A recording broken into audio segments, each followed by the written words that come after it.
স্বাধীনতা অর্জন তো করে ফেলেছি, আল্লাহ আমাদেরকে বিজয় দান করেছেন। আরেকটা হচ্ছে স্বাধীনতা রক্ষা করা। দুইটা দুই জিনিস না, মনে রাখবেন। স্বাধীনতা অর্জন করা রক্ষা করা অপেক্ষা অনেক সহজ, স্বাধীনতাকে রক্ষা করা অনেক কঠিন। স্বাধীনতা অর্জন করার জন্য যে জিহাদ দরকার হয় সেটাকে জিহাদে আসগর বলে। স্বাধীনতা রক্ষা করার জন্য যে জিহাদ দরকার হয় সেটাকে জিহাদে আকবর বলে। জিহাদে আসগর কোনটা? যেটা আমাদের মুক্তিযোদ্ধারা যেই যুদ্ধে শামিল হয়েছেন দেশ রক্ষা করার জন্য, দেশের মানুষকে রক্ষা করার জন্য, সেটাকে জিহাদে আসগর বলে। মানে যুদ্ধের ময়দানে অস্ত্রে শস্ত্রে সুসজ্জিত হয়ে যে জিহাদ জানবাজি রেখে করা হয় সেটাকে বলে ছোট জিহাদ। বড় জিহাদ কোনটা? তো বড় জিহাদ হচ্ছে নিজের ভিতরে যে নফস এবং নফসের গ্রাম, ময়লা, অশ্লীলতা, অহংকার, হিংসা, বিদ্বেষ, এই গ্রামকে অশ্লীলতা মুক্ত করে, হিংসা মুক্ত করা, গীবত মুক্ত করা, অহংকার মুক্ত করা এই গ্রামকে, এটাকে জিহাদে আকবর বলে। ওইটাকে বলে জিহাদে আসগর। ওখানে আপনি যুদ্ধ করতেছেন আপনার মানুষরূপী দুশমনের বিরুদ্ধে, এখানে আপনি যুদ্ধ করতেছেন আপনার শয়তান এবং মানুষরূপী দুশমনের বিরুদ্ধে। এখানে বড় যুদ্ধটা চলে শয়তানের বিপক্ষে। সে কারণে আমার নবী এটাকে কি বলেছে? জিহাদে আকবর, বড় যুদ্ধ। স্বাধীনতা যখন রক্ষা করার জন্য যাইতে হবে, তো স্বাধীনতা রক্ষা করার জন্য কয়েকটা জিনিস মৌলিক প্রয়োজন। সেটা কি? স্বাধীনতা রক্ষা করতে হলে মানুষকে সৎ এবং ন্যায় নীতিবান হতে হয়, সৎ এবং ন্যায় নীতিবান হতে হয়, নতুবা স্বাধীনতা রক্ষা হয় না। মানুষ যদি অসৎ হয়, অশ্লীল হয়, অহংকারী হয়, তো মানুষ এই ব্যক্তির মাধ্যমে কখনো স্বাধীনতা রক্ষা হয় না। স্বাধীনতা রক্ষা করার জন্য নীতিবান ব্যক্তি দরকার। এখন নীতিবান মানুষ আপনি যদি তৈরি করতে যান তো জিহাদে আকবর দরকার। জিহাদে আকবর শিখবেন কোত্থেকে? খানেকা থেকে। জিহাদে আকবর ঢাকা বিশ্ববিদ্যালয় শিখাবেন। জিহাদে আকবর ঢাকা বিশ্ববিদ্যালয়ের সাবজেক্ট না, এটা সাবজেক্ট হচ্ছে, এটা খানেকা, এটা সাবজেক্ট হচ্ছে মাদ্রাসা। আপনি মাদ্রাসার খানেকা বন্ধ করে দিলে তো জিহাদে আকবরের প্রতিষ্ঠানই বন্ধ করে দিলেন। আপনারা বুঝতে পেরেছেন? বর্তমান এই যে ক্রাইম রেট গুলা বেড়ে যাচ্ছে, এই যে বর্তমানে অরাজকতা, ড্রাগ ডিলিং, এই যে আমাদের ইউথ গ্যাং, এগুলা বেড়ে যাচ্ছে। আপনি কখনো আইন প্রয়োগ করে এগুলা বন্ধ করা যায় না। আইন প্রয়োগ করে আপনি কিছু সময়ের জন্য ব্যালেন্স করতে পারবেন, রক্ষা করতে পারবেন না। আপনি এগুলাকে বন্ধ করতে হলে যেই জায়গা থেকে ঘটনা সূত্রপাত সেই জায়গার ভিতরে যেতে হবে। কিসের থেকে সূত্রপাত? এখানে যখন রেপ বেড়ে যাবে, ড্রাগ ডিলিং বেড়ে যাবে, গীবত বেড়ে যাবে, তো বুঝবেন আপনার নফসের গ্রামের মধ্যে লালসা যেটা ছিল সেটা আপনার ভিতর থেকে বের হয়ে বাইরে চলে এসেছে। আপনি বুঝতে পেরেছেন? এটা যখন ভিতর থেকে বাইরে চলে আসবে আপনার গ্রামের মধ্যে মারামারিও বেড়ে যাবে, কাটাকাটিও বেড়ে যাবে। সবকিছু এখান থেকে শুরু। এটার মাধ্যমে আপনার চরিত্র তৈরি হয়। আপনারা বলেন না মানুষটা অনেক ভদ্র, মানুষটা অনেক সুশীল, কিভাবে? মনে রাখবেন, একজন ব্যক্তির চরিত্র গঠিত হয় তার ভিতরের জগতের সৌন্দর্যের মাধ্যমে। ভিতরে যদি হিংসা থাকে আপনার চরিত্রের মধ্যে হিংসা ফুটে উঠবে। ভিতরে যদি অহংকার থাকে আপনার চরিত্রের মধ্যে অহংকার ফুটে উঠবে। সুতরাং ভিতরের জগৎ আসল, এটা জিহাদে আকবরের প্রয়োজন হয়। আমার নবী সাল্লাল্লাহু আলাইহি ওয়াসাল্লাম যখন মদিনা শরীফ আসেন, আমার নবী প্রথমে সাহাবায়ে কেরামকে নিয়ে আসগরে যাওয়ার আগে আকবর করেছে। আমার নবী সাহাবায়ে কেরামকে যুদ্ধের ময়দানে, বদরের যুদ্ধে যখন এসেছেন, এটা আমার নবী মদিনা শরীফ হিজরত করার পরে 13 বছর মক্কার জমিনে যখন আমার নবী ছিলেন, আমার নবী সাহাবায়ে কেরামকে জিহাদে আকবরের জন্য আগে তৈরি করেছেন তাসকিয়ার মাধ্যমে, তাসফিয়ার মাধ্যমে। আমার নবী সাহাবায়ে কেরামের চরিত্র গঠন করেছেন, সততা, সত্যবাদিতা, ন্যায়পরায়ণতা, উদারতা, সব সচ্চরিত্রে সাহাবায়ে কেরামকে আমার নবী সৌন্দর্যমণ্ডিত করেছেন। কারণ এই জিনিস যদি না থাকে, জিহাদে আসগর করে স্বাধীনতা রক্ষা করা যাবে না। আপনারা বুঝতে পেরেছেন? আমি অনেক লম্বা কাহিনীকে শর্ট করে বলি। আমার নবী যখন মদিনা শরীফ আসলেন, মদিনা শরীফ নামার পরেই আমার নবীর জীবনের স্বাধীনতা শুরু হয়। এতদিন আমার নবী 13 বছর মক্কার জমিনের মধ্যে এরা আমার নবীকে ধারাবাহিক মেন্টাল টর্চার করে করে আমার নবী সাল্লাল্লাহু আলাইহি ওয়াসাল্লামের উপর একটা জুলমের স্টিম রুলার চালিয়ে রেখেছে তারা। আমার নবী যখন মদিনা শরীফ এসেছে, যেই দিন, মনে রাখেন, যেই দিন আমার নবী মদিনা শরীফ তশরিফ এনেছেন, এটা আমার নবীর স্বাধীনতা দিবসের মতো ছিল। এটা আমি এখন একটা হাদিস বলি। হযরত ইমাম আহমদ হাম্বল রাদিয়াল্লাহু তাআলা মুসনাদের মধ্যে হাদিস বর্ণনা করেছেন।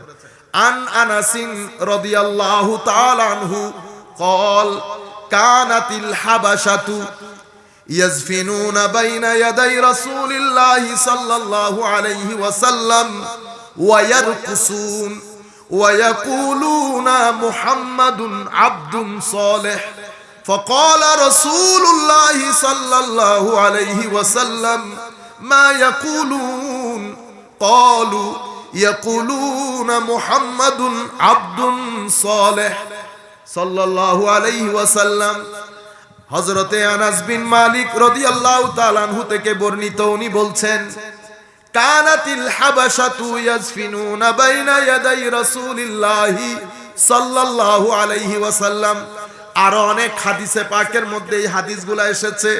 হযরত আনাস বলছেন, হাবাশা ইথিওপিয়ার লোকজন, হায় হায়, আমার নবীর দরবারে ওই তারিখ, যেই তারিখে আমার নবী হিজরত করেছেন মদিনা শরীফে, সেটা কোন তারিখ? সেটা 12ই রবিউল আউয়াল ছিল।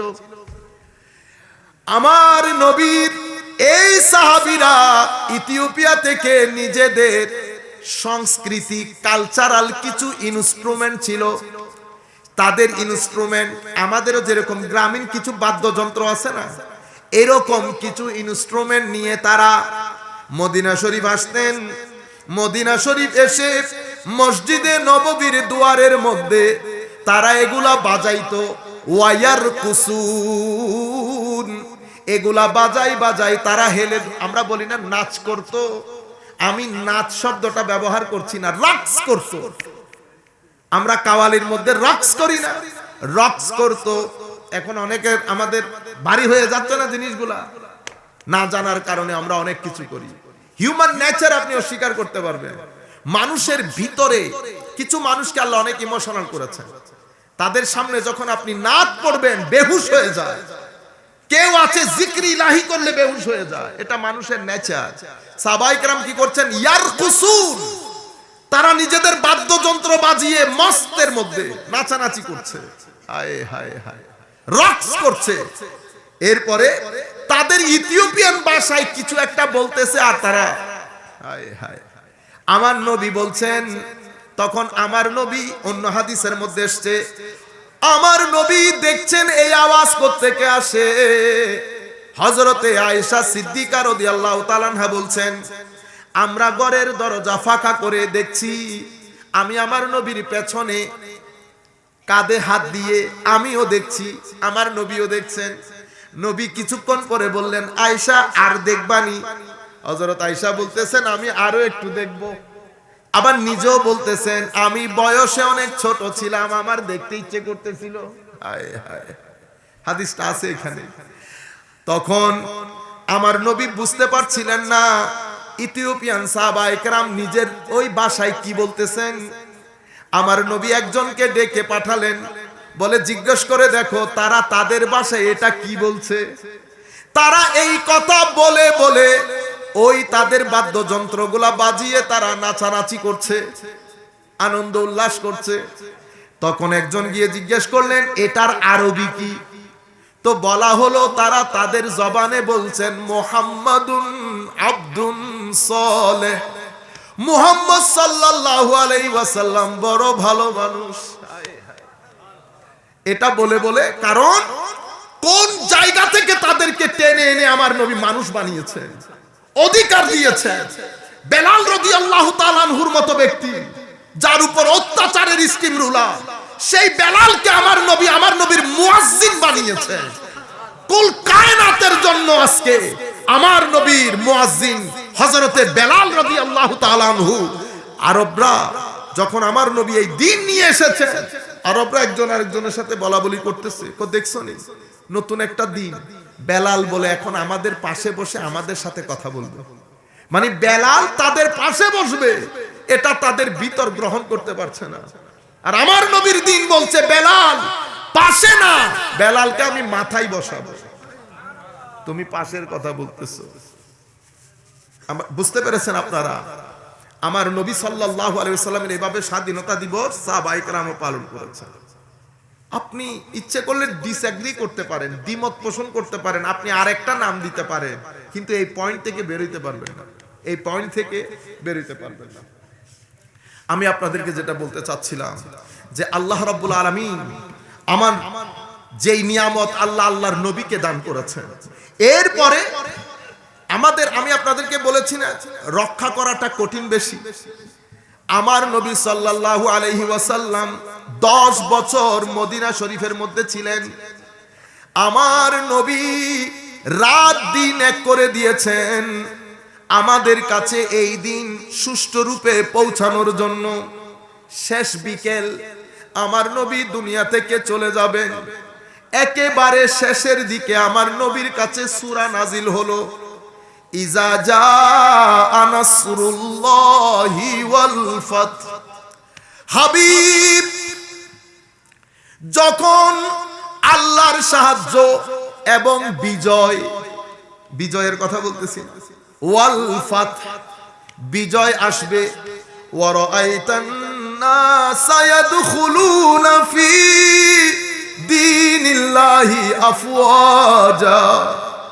হাবিব যেই কষ্ট করেছেন, আমি কথা দিচ্ছি আপনার চোখ শীতল হয়ে যাবে।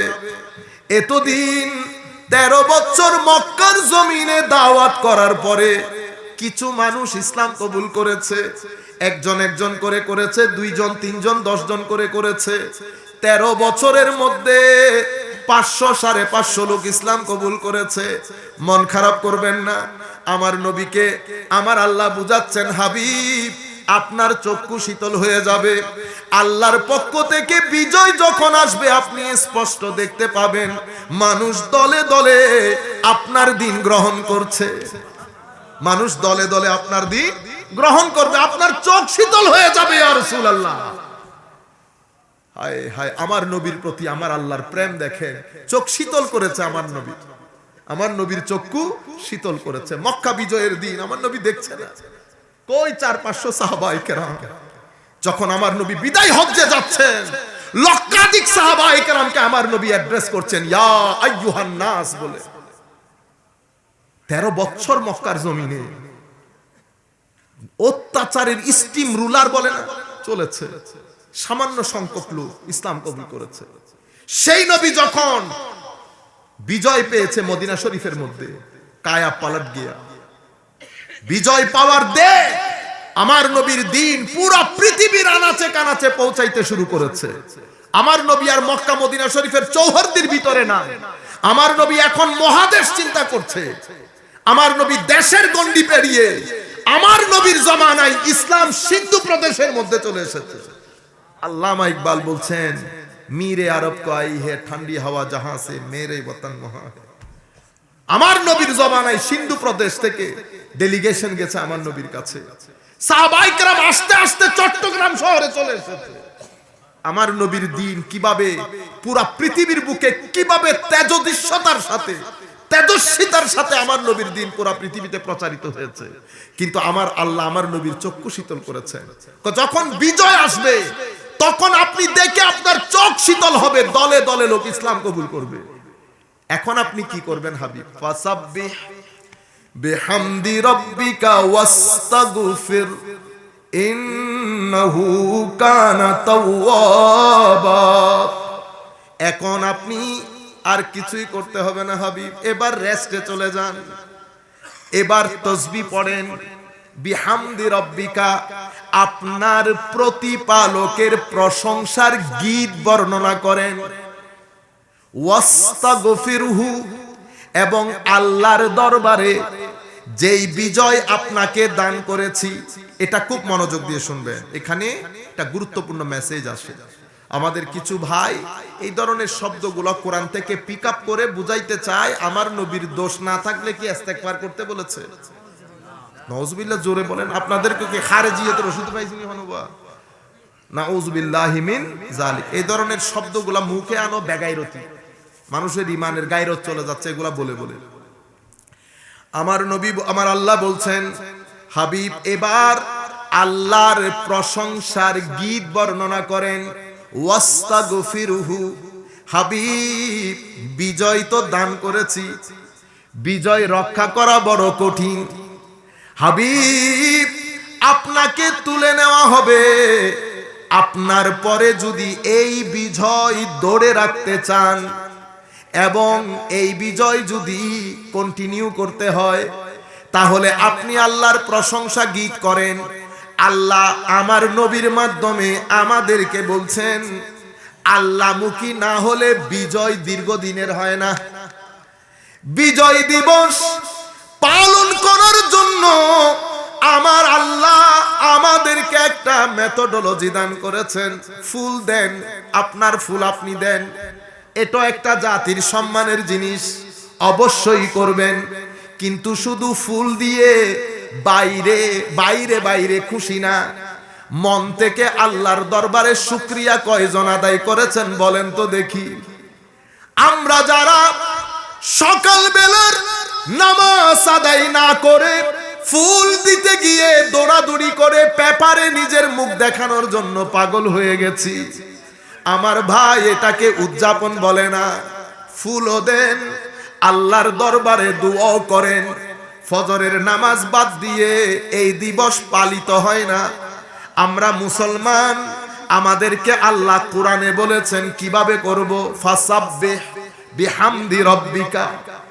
আমরা আল্লাহর প্রশংসার গীত বর্ণনা করব, আল্লাহমুখী হব, ওয়াস্তাগফির, এবং গত বছর যত ভুল করেছি এগুলার জন্য আল্লাহর দরবারে ক্ষমা চাইব। মনে রাখবেন, ক্ষমা এবং ইবাদত এই দুই জিনিস যদি একসাথে না হয় বিজয় ধরে রাখা যায় না। হাবিব আপনার ক্ষমা যদি না থাকে বিজয় তারা ধরে রাখতে পারবে না। ইস্তেগফারে রাসূল, এই ইস্তেগফারে রাসূলের কারণে আমরা আল্লাহর আযাব থেকে এখনো মুক্ত আছি। আমার আল্লাহ কোরআনে পাকের মধ্যে ইরশাদ করছেন, অন্য আয়াতের মধ্যে আমার আল্লাহ বলছেন, আল্লাহ ওই জাতিকে দুইটা জিনিসের কারণে আমার আল্লাহ আল্লাহর দুনিয়ার মধ্যে আযাব দান করে না। কিসের কিসের কারণে? ওয়া আনতা ফীহিম, হাবিব আপনার উজুদের কারণে, আপনার অস্তিত্বের কারণে, পৃথিবীতে আপনার থাকার কারণে আমার আল্লাহ পৃথিবীকে আযাব দেবে না। এক, আরেকটা বিষয় হচ্ছে এখানকার মুমিন বান্দারা যাদেরকে আপনারা আন্ডার এস্টিমেট করেন, যাদেরকে আপনারা পাত্তা দিতে চান না, অথচ তাদের মুখের দুয়ার কারণে আল্লাহ পৃথিবীতে আযাব দান করে না। আমার নবী হাদিসে পাকের মাধ্যমে আমাদেরকে জানান দিচ্ছে, কোরআনের আয়াতে আল্লাহ বলছেন, ওয়ামা কানাল্লাহু লিয়ুআযিবাহুম ওয়া আনতা ফীহিম ওয়ামা কানাল্লাহু মুআযিবাহুম ওয়া হুম ইস্তাগফিরুন। আমার আল্লাহ বলছেন, আল্লাহ কিভাবে আযাব দেয়, আযাব দেওয়া আল্লাহর জন্য সমীচীন না। কখন? হাবিব আপনি যেহেতু তাদের মধ্যে আছেন এবং আপনার উম্মতের ওলিরা কি করে? ইস্তেগফার করে। হাদিসে পাকের মধ্যে আমার নবী বলছেন, আন আবি বুরদা বিন আবি মুসা قال আন আবিহি قال قال রাসূলুল্লাহ সাল্লাল্লাহু আলাইহি ওয়াসাল্লাম আনজালাল্লাহু আলাইয়া আমানাইন আনজালাল্লাহু আলা আমানাইন লি উম্মতি। আমার আল্লাহ আমার উম্মতের জন্য দুইটা নিরাপত্তা বানিয়েছে, যেই কারণে আমাদের স্বাধীনতা রয়ে যায়। দুই কারণে, একটা আমার নবী আর একটা আমার নবীর উম্মতের যারা ওলি তাদের ইস্তেগফার, আর একটা আমার নবীর ইস্তেগফার। কোন নবী কখন ইস্তেগফার করেন? আমার নবী সাল্লাল্লাহু আলাইহি ওয়াসাল্লাম, এটা হাদিসে পাকের মধ্যে বলা হচ্ছে, আন বকর বিন আব্দুল্লাহ ইবনুল মুজানি قال قال রাসূলুল্লাহ সাল্লাল্লাহু আলাইহি ওয়াসাল্লাম, আমার নবী ইরশাদ করছেন, হায়াতি খায়রুল লাকুম তুহাদ্দিসুনা ওয়া ইয়াহদুসু লাকুম তুহদিসুনা ওয়া ইয়াহদুসু লাকুম ওয়া ওয়াফাতি খায়রুল লাকুম তুরাদু আলাইয়া আ'মালুকুম ফামা কানা মিন হাসান হামিদতুল্লাহ ওয়া মা কানা মিন সাইয়্যি ইস্তাগফারতুল্লাহ লাকুম। আমার নবী ইরশাদ করছেন, আমার জীবনও তোমাদের জন্য মঙ্গলজনক, আমার দুনিয়া থেকে চলে যাওয়াও তোমাদের জন্য মঙ্গলজনক। দেখেন সূরা নসরের মধ্যে আমার নবীকে আল্লাহ ইস্তেগফার করতে বলেছেন। এখন ইস্তেগফার কেন করতে বলেছেন? আমার ভাইয়েরা বলে এটা বলে নবীর জন্য করতে, নবীর জন্য না। আমাদের এই ইজাজার মধ্যে আল্লাহ বিজয়ের যে সুসংবাদ দান করেছেন, সেটা যদি রক্ষা করতে হয় তো সেটা রক্ষা করার জন্য আল্লাহর ইবাদত এবং আল্লাহর কাছে ইস্তেগফার, এটা দুইটা বড় জরুরি জিনিস। এই দুইটা বাদে এটা রক্ষা হবে না। তো আমার নবীও আমাদের সাথে, আমার নবীর ইস্তেগফারও আমাদের সাথে আছে। কিভাবে? আমার নবী বলছেন, আমি দুনিয়া থেকে চলে গেলে তোমাদের আমল প্রত্যেক বিশুদ্ধবার আমি নবীর কাছে পাঠানো হয়। আমি যখন সেখানে ভালো কিছু দেখি আল্লাহর শুকরিয়া আদায় করি, আর যখন সেখানে গুনাহ দেখি তোমাদের জন্য আল্লাহর দরবারে ইস্তেগফার করি। তো আমরা, আমাদের স্বাধীনতা এখনো বেঁচে আছে আমার নবীর ইস্তেগফারের কারণে, এবং সেটা কিয়ামত পর্যন্ত বেঁচে থাকবে। আমিন বলেন সবাই। আল্লাহুম্মা সাল্লি আলা সাইয়্যিদিনা মাওলানা মুহাম্মদ ওয়া আলা আলি সাইয়্যিদিনা মাওলানা মুহাম্মদ। আকবাদুনা মজরুহাতুন মিন সাইফ হিজরিল মুস্তাফা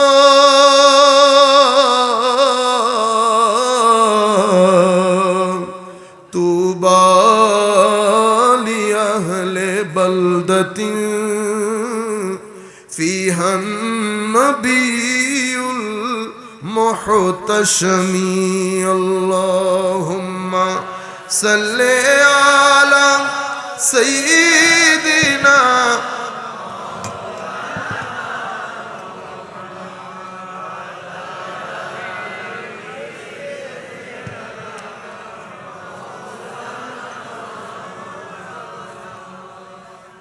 সম্মানিত উপস্থিতি, আমার আল্লাহ ওই যে বনি ইসরাইলকে বলেছি না, আমাদের সাথে, বনি ইসরাইলের উপর যা গেছে আমাদের সাথে তা যাবে। তা আমার আল্লাহ বনি ইসরাইলকে 10টা পয়েন্ট বলেছেন স্বাধীনতাকে রক্ষা করার জন্য। বনি ইসরাইলকে নিয়ামত দান করেছে, বিজয় দিবসও দান করেছে। তো বিজয় দিবস রক্ষা করতে হবে না? এখন বনি ইসরাইলকে বলতেছে কি কি করতে হবে। ওয়া ইজ আখাযনা মিসাকা বনি ইসরাঈল আল্লা তা'বুদুনা ইল্লাল্লাহ। আমি হাবিব স্মরণ করুন সেই সময়ের কথা যখন আমি বনি ইসরাইল ওদের কাছ থেকে ওয়াদা নিয়েছি। ওয়া ইজ আখাযনা মিসাকা বনি ইসরাঈল, এটা আমি তাদের সাথে আমার এগ্রিমেন্ট ছিল, ওয়াদা ছিল কি, লা তা'বুদুনা ইল্লা আল্লাহ বাদে আর কারো ইবাদত করবে না। আপনারা বুঝতে পেরেছেন? তো এটা এখন যদি আপনি রক্ষা করতে চান, আপনি এটার বাইরে যেতে পারবেন না। আমার আল্লাহ নিয়ামত যখন দান করেন আল্লাহর নিয়ামত বাদে, এটাকে আমরা এমনিতে পেয়ে গেছি না। তো নিয়ামত যার পক্ষ থেকে, আমি তার ইবাদত নিশ্চিত করতে হবে। মনে রাখবেন, আল্লাহর ইবাদত যখন বলে এটা শুধু নামাজের কথা বলে না, মুমিনের সামগ্রিক জীবন ইবাদতপূর্ণ হয়। খেতে কাজ করেন, আইলে কাজ করেন, ঘরে কাজ করেন, ইবাদত হয়। কখন? যখন আপনার নিয়ত পরিশুদ্ধ থাকে। যখন আপনি যেখানে কাজ করেন ভিতরে যদি লফজে আল্লাহ আল্লাহ রাখেন, কষ্ট আছে কোনো কিছু না, তো আপনি কাজ করতেছেন, তো ভিতরে আপনি আপনার কাজ করেন, কাজ সহজ হবে, পরিশ্রম কম হবে, যা কিছু যাবে ও জিকিরের সাথে চলে যাবে। আর কিছুক্ষণ পর পর আল্লাহুম্মা সাল্লাল্লাহু আলাইহি ওয়াসাল্লাম, তখন আপনার ভিতরে শয়তান ওয়াসওয়াসা এত তাড়াতাড়ি দিতে পারবে না, প্রটেক্টেড হয়ে যাবে। এগুলা খুব সহজ জিনিস। আরাতে মুখ বাইজন ভরে দেই, কথা তো বলতে হবে, কথা না বললে, কারণ শয়তান কি কাজ করে জানেন? শয়তান দুইটা জিনিস আপনার অনেক বেশি ইউজ করে, একটা আপনার চোখ, একটা আপনার মুখ। চোখ দিয়ে দেখায়, মুখ দিয়ে বলায়। মুখ দিয়ে কি বলায়? এই যে আপনি ইবাদত করেছেন না, ইবাদত করা মানে নূর লোড করা, নূরকে লোড করেছেন, আপনার মুখ দিয়ে আবার এটা আনলোড হয়ে যায়। কিভাবে? আপনি এই ঘর থেকে বের হয়ে আপনাদের ওই যে পুকুর ঘাট আছে না, পুকুর ঘাটকে আমরা বলি সেন্টার অফ গীবত, সেন্টার অফ গীবত। আরেকটা হচ্ছে চার দোকান অথবা পানের দোকান। কেন করেন আমি নিজেও বুঝি না, মানে এত দারুণ করে পৃথিবীতে আমি কোথাও দেখি নাই। আল্লাহ তো অনেক পুরো মোটামুটি পৃথিবীতে আল্লাহ দেখাইছেন। আমি কোন পৃথিবীর মধ্যে মানুষ একসাথে হয়ে আরেকজনের কথা বলা, এটা আমি ওখানেও দেখেছি, আমাদের মধ্যেই দেখেছি। ওখানেও আমরাই করি এগুলা। আমাদের মুরব্বিয়ানে কেরাম পানের দোকানে বসেন, চার দোকানে বসেন, মানুষ বাদে আমাদের অন্য কোনো কথা নাই। আমার নবী সাল্লাল্লাহু আলাইহি ওয়াসাল্লাম হাদিসে পাকের মধ্যে ইরশাদ করছেন, আল্লাহ তোমাদের জন্য তিনটা জিনিস পছন্দ করেন, তিনটা জিনিস অপছন্দ করেন। কি পছন্দ করেন? আল্লাহ ছাড়া যেন কারো ইবাদত না হয়, এটা পছন্দ করেন। ইন্নাল্লাহ ইয়ারদা লাকুম সালাস ওয়া ইয়াকরাহু লাকুম সালাস। পছন্দ কি করেন? আল্লাহ ছাড়া যেন কারো ইবাদত না হয়, এবং আমরা যেন এক থাকি, বিভিন্ন দলে উপদলে বিভক্ত না হই। এই তিনটা জিনিস আল্লাহ পছন্দ করেন। ওয়া ইয়াকরাহু, এবং তিনটা জিনিস আল্লাহ অপছন্দ করেন। যেগুলো অপছন্দ করেন সেগুলোর প্রথম হচ্ছে কিলোকাল, সারা দিন। মনে রাখবেন, আমাদের এই যে সম্পর্কগুলো নষ্ট হয়ে যাচ্ছে, বেশিরভাগ ক্ষেত্রে সম্পর্কের মধ্যে বরকত পাচ্ছি না। কি কারণে? গীবতের কারণে। আপনি যদি গীবত করেন, আপনার ঘরে আপনার স্ত্রীর সাথে আপনার কথায় কথায় ঝগড়া হবে। আপনি লিখে রাখেন, আমি গ্যারান্টি দিয়ে বলছি। আপনি যদি গীবত করেন আরেকজনের কথা, আপনার সাথে আপনার নিকট আত্মীয়, স্ত্রী হোক, ছেলে মেয়ে হোক, অথবা আপনার ভাই ব্রাদার হোক, আপনি সম্পর্ক টিকিয়ে রাখতে পারবেন না। কেন? কারণ আপনি গীবত করে আরেকজনের সম্পর্ককে হুমকির সম্মুখীন করেছেন। এতে আপনার সম্পর্ক হুমকির সম্মুখীন হবে। আমি আপনাকে গ্যারান্টি দিয়ে বলছি, আপনারা এমন মনে করেন না যে আমি এমনিতে বলে ফেলতেছি না। কারণ গীবতকে আমার নবী এতভাবে কঠোরভাবে নিষেধ করার মূল কারণ হচ্ছে গীবতের মাধ্যমে সামাজিক সম্পর্ক ধ্বংস হয়ে যায়। সামাজিক সম্পর্ক ধ্বংস হয়ে যায়। আপনি আমার সাথে ড্রাইভ করতেছেন, আপনি আমার সাথে আছেন, আপনি আমার সাথে আছেন, যে কোনো কারণে 3 দিন পরে আপনি নাও থাকতে পারেন। তার মানে কি আপনি এলাকায় এলাকায় গিয়ে আমার কিস্তা বুঝাবেন? কোনো লাভ নাই। আপনি যদি বুঝান, আমার কোনো ক্ষতি নাই, বরং আমার গুনাহগুলো দুইটা দুইটা করে আপনার পকেটে চলে যাবে। আমি তো রিল্যাক্সড। আপনার অবস্থা কি হবে জানেন? 3 দিন পর আপনার পুরা বাজারে ঘটনা ঘটে গেছে, আপনি কল্পনা করতে পারবেন না। নাম্বার 1। নাম্বার 2, আপনার সামাজিক যে সম্পর্ক সেগুলো নষ্ট হবে। কথায় কথায় আপনার ঘরে ঝগড়া হবে, স্ত্রীর সাথে হোক, ছেলে মেয়েদের সাথে হোক, ভাই বোনদের সাথে হোক, ঝগড়া হবে। আপনি সম্পর্ক টিকিয়ে রাখতে পারবেন। আপনি আজকে একটা পরীক্ষা করে দেখবেন। এখান থেকে আপনারা যারা আমার বক্তব্য শুনতেছেন, পরীক্ষা করে দেখবেন। কিরকম পরীক্ষা? আপনি গীবত করবেন একদিন, দেখবেন বউয়ের সাথে ঝগড়া হয় কিনা, ভাই বোনের সাথে ঝগড়া হয় কিনা, ছেলে মেয়ের সাথে ঝগড়া হয় কিনা। গীবত করবেন না, এখান থেকে বেঁচে যাবেন। পরীক্ষা করে দেখেন। আমি যদি ভুল প্রমাণিত হয় আমাকে টেলিফোন করে বললেন যে আমি ভুল, দাওয়াতের কাজ ছেড়ে দেব। বুঝতে পারছেন? সুতরাং আল্লাহর ওয়াস্তে, আল্লাহর ওয়াস্তে, তো এটাকে আপনি যদি ফ্রি রাখেন, শয়তান তো ওয়াসওয়াসা দেবে। শয়তানের ওয়াসওয়াসা অনেক কঠিন ওয়াসওয়াসা। সেই কারণে আল্লাহ সূরা নাসের মধ্যে, আমি অনেকবার বলেছি, একই কথা বারবার বলতে চাচ্ছি না, সূরা নাসের মধ্যে আল্লাহ আল্লাহর 3 শক্তি উল্লেখ করে বলেছেন, হাবিব বলে দিন আমি আশ্রয় চাচ্ছি কার কাছে? মানুষের রবের কাছে, মানুষের মালিকের কাছে, মানুষের ইলার কাছে, যিনি মানুষের ইবাদতের হকদার। কি থেকে আশ্রয় কামনা? শুধু শয়তানের ওয়াসওয়াসা থেকে।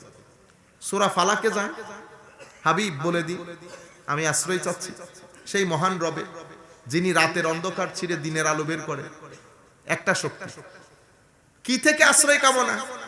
যা কিছু অসমীচীন, রাতের ঘুটঘুটে অন্ধকারের অনিষ্ট, এই যে কতগুলা তাবিজ কবজ করে মহিলা, গিটে ফু দেয়, এদের অনিষ্ট থেকে, হিংসুকের অনিষ্ট থেকে, 4টা অনিষ্ট থেকে পানা চাচ্ছে। শক্তি উল্লেখ করেছে একটা, আর এখানে পানা হচ্ছে একটা জিনিস, শক্তি উল্লেখ করেছে 3টা। তাইলে বোঝা যায় না শয়তানের ওয়াসওয়াসা কি পরিমাণ খতরনাক। তা আপনি যদি জবান যদি বন্ধ রাখেন তো এ অন্য কাজে চালিয়ে দেবে। সেই জন্য জবানের মধ্যে দরুদ শরীফ রাখবে। এটা তো আসলে অনেক কষ্টের কাজ না আমার ভাইরা, খুব সহজ। জাস্ট আপনি ভিতরে আল্লাহ আল্লাহ ভিতরে যদি রাখেন কষ্ট নাই, কিন্তু কিছুক্ষণ পরে একটু সাল্লাল্লাহু আলাইহি ওয়াসাল্লাম, আল্লাহুম্মা সাল্লি আলা, শয়তান আর ওয়াসওয়াসা দিবে না। এরপর একটা জটিল কাজ আছে, কাজটা অনেক সহজ, প্রথম 2 সপ্তাহ অনেক কঠিন, সেটা ওযু করা। আপনি যদি ওযুর হালত, এটা সুফিয়ায়ে কেরাম বলেন, আমাদের কথা না, সুফিয়ায়ে কেরাম আমাদেরকে শিখিয়েছেন আপনার জন্য পোশাক যেমন, ঈমানের জন্য ওযুও তেমন। আমার জন্য পোশাক যেমন, আমার ঈমানের জন্য ওযুও তেমন। ওযুর হালতে থাকলে প্রথম 2 সপ্তাহ অনেক কঠিন, এরপরে এটা পানির চেয়েও সহজ। এরপরে তো আপনি ওযু ছাড়া বাইরেও যেতে পারবেন না। ওযু ছাড়া থাকলে আপনার খারাপ লাগবে, আপনি কমফোর্ট ফিল করবেন না। এই ওযু আপনাকে 50 বার শয়তানের ওয়াসওয়াসা থেকে বাঁচাবে। আপনি ইচ্ছে করলেও বলতে পারবেন না, করতেও পারবেন না। কেন? কোন দুর্বল ওযু আছে, আমি বলতে পারতেছি না। আপনারা বুঝতে পেরেছেন? যাই হোক, তো আমার আল্লাহ বলছে বনী ইসরাইলের কাছ থেকে ওয়াদা নিয়েছে ইবাদত করব। তাইলে আপনি যদি ইবাদত না করেন বিজয় দিবস রক্ষা হবে না আমার ভাইরা। এরপরে কি? ওয়াইজ আখাযনা মিসাকা বনী ইসরাঈল লা তা'বুদুনা ইল্লাল্লাহ ওয়া বিল ওয়ালিদাইনি ইহসানা। দ্বিতীয় জিনিস হচ্ছে মা বাবা সর্বোচ্চ সম্মানের চূড়ায়। একটা স্বাধীন দেশে, স্বাধীন দেশ মানে পাকা বিল্ডিং আর পাকা রাস্তা না। স্বাধীন দেশের মধ্যে কখনো আপনি আশ্রয় কেন্দ্র, মা বাবার জন্য ওই কেন্দ্র সেই কেন্দ্র, এটা বিজয় দিবস রক্ষা করা না। আল্লাহ বলতেছেন আমি বনী ইসরাইল থেকে এই ওয়াদা নিয়েছি, এটার বিনিময়ে বিজয় দিবস দান করেছি। ওয়া বিল ওয়ালিদাইনি ইহসানা। এরপরে কি? এরপরে ওয়াজিল কুরবা ওয়াল ইয়াতামা ওয়াল মাসাকিন। মা বাবার পরে আপনার নিকট আত্মীয়, গরিব মিসকিন এলাকা, এদের লুক আফটার করা, এদেরকে সহযোগিতা করা, সম্মান করা, এটা বিজয় দিবস। এরপরে ওয়াকুলু লিন-নাসি হুসনা। মানুষের সাথে সৎ ব্যবহার করা, ভালো করা, মানুষকে না ঠকানো, মানুষের নিন্দা না করা, মানুষের গীবত না করা, যথাসম্ভব মানুষের সাথে সৎ ব্যবহার করা, সুন্দর কথা বলা, মানুষকে সহযোগিতা করা, মানুষের জন্য উদার হওয়া। এটা বলে যে আমি এটা বনী ইসরাইলের সাথে আমার ওয়াদা, এটার বিনিময়ে স্বাধীনতা দিয়েছি। এরপরে কি? ওয়া আকিমুস সালাহ। নামাজ কায়েম করা, নামাজ কায়েম করা, নামাজ আদায় করা না। আদায় করা এক জিনিস, কায়েম করা আরেক জিনিস। আমরা অনেকবার বলেছি কথাগুলো, একই কথা রিপিট হয়ে যাবে। আদায় তো আপনি পড়লেন, কায়েম মানে হচ্ছে আমি দেশের কাজের সাথে সাথে, ফাইল সিগনেচারের সাথে সাথে আমাকে নামাজের প্রতিও খেয়াল করতে হবে। কেন? কারণ দুনিয়ার সাথে মিশবো, মাল দৌলত, সিগনেচার, টাকা পয়সা, আমাকে শয়তান জেকে বসবে। আমি যদি ইবাদতের মাধ্যমে আল্লাহর সাথে কানেক্টেড না থাকি, শয়তান আমাকে বায়াস করে ফেলবে। বায়াস করে ফেললে এখানে সমতা, ন্যায় পরায়ণতার মধ্যে বিঘ্ন ঘটবে। সেই কারণে নামাজ কায়েম করা মানি এমন ভাবে নামাজ আদায় করা, 10 গ্রামের মানুষ বলবে ওই তরফ হইবে বহুত বড় নামাজি, ওদের ছেলে অনেক নামাজি, আরেকটা হচ্ছে নামাজ কায়েম করা মানে নামাজের যে ভিতর রূহ স্পিরিট সেটাকে নিজের জীবনে বাস্তবায়ন করা মানে অশ্লীল গর্হিত আল্লাহ রসুল নারাজ হয় এমন কাজ থেকে নিজেকে বাঁচিয়ে রাখা মানে নামাজ কায়েম করা। কারণ নামাজ এবং মিথ্যা একসাথে যাবে না, নামাজ অশ্লীলতা একসাথে যাবে না। নামাজও করলেন আবার কিছু জিনিস খুব খারাপ লাগে, পুরুষ মানুষের কি আপনি তো তাই বলে কি আপনি এই গেঞ্জি পরে রাস্তার মধ্যে হাঁটবেন? এটা একটা কথা হইল। আবার আপনি বলেন নারীর পর্দার কথা। গরম আপনার যেমন লাগে আমার বোনদের গরম লাগে না? আপনার গরমে আপনি সেন্টু গেঞ্জি একটা পরে পুরা দুনিয়া, এটা কোনো ব্যক্তিত্ব হইল?